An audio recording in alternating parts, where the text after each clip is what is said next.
आइजा आप सबके गायिका शोभा पांडे ऑफिशियल शादी विवाह में गाए वाला रास्ते के झूमर गीत के आगे बढ़ेंगे आप लोग सुनी जाए।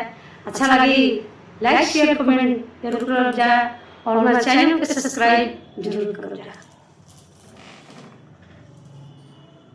लीला मोटरसाइकिल के चाबी हमार दिल देवर से राजी हो।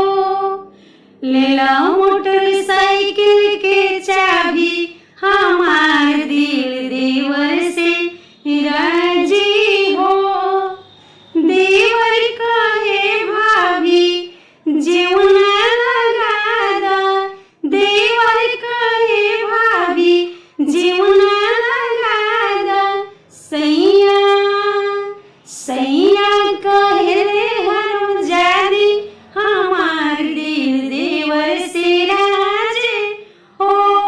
सैया कहे हर जादी हमार दिल देवर से राजे हो। लीला मोटरसाइकिल के चाबी हमार दिल देवर से राजे हो। देवर कहे भाभी पनिया पियादा, देवर कहे भाभी पनिया पियादा। सैया